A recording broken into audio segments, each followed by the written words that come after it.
Sugar মম হতে চান cricketer নাসিরের এক্স অভিনেত্রী ও গায়িকা হুমায়রা সুভা। তার নাম প্রথম আলোচনায় আসে ক্রিকেটার নাসির হোসেনের সঙ্গে সম্পর্কের কারণেই। সোশ্যাল মিডিয়ায় তাদের প্রেম ও বিচ্ছেদ নিয়েছিল ব্যাপক চর্চা। এবার তিনি আবারও আলোচনার কেন্দ্রবিন্দুতে। সম্প্রতি মুক্তি পেয়েছে তার নতুন গান আমি তোমায় দিলাম। গানটির প্রেস মিটে কেবল গান নয়, ব্যক্তিগত জীবনের নানা বিষয়ে খোলামেলা কথা বলেন তিনি। সেখানেই এক মজার মন্তব্য করে সোশ্যাল মিডিয়ায় আলোচনার ঝড় তোলেন সুভা।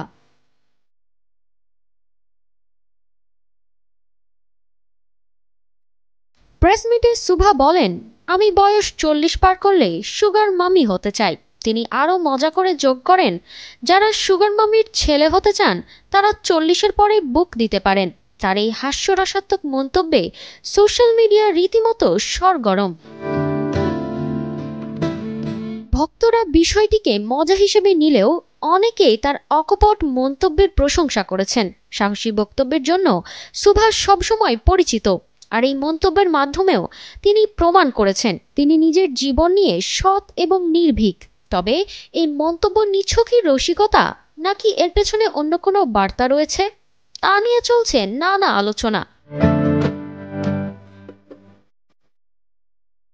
হুমায়রা সুভা তার ক্যারিয়ার শুরু করেন বসন্ত বিকেল সিনেমার মাধ্যমে। ত্রিভুজ প্রেমের গল্প নিয়ে নির্মিত এই সিনেমায় চিত্রনায়ক শিপন মিত্রর বিপরীতে অভিনয় করেন তিনি। অভিনয়ের পাশাপাশি গানেও দক্ষতা দেখিয়েছেন। নতুন গান আমি তোমায় দিলাম প্রকাশের পর এটি ইতিমধ্যেই সাড়া ফেলেছে।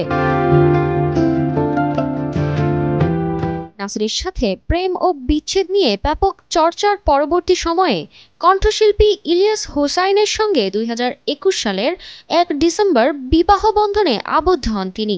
তবে এই বিয়ে সুখকর হয়নি। কিছুদিনের মধ্যেই দাম্পত্য কলহ প্রকাশ্যে আসে এবং তা বিচ্ছেদে রূপ নেয়। সুভার জীবন বরাবরই আলোচিত ও সমালোচিত। সোশ্যাল মিডিয়ায় খোলামেলা মন্তব্য এবং সাহসী উপস্থিতি তাকে বরাবরই আলোচনায় রেখেছে। এবার তার সুগার মামি মন্তব্য নতুন করে ভক্তদের মধ্যে হাস্যরস ও প্রশংসার জন্ম দিয়েছে।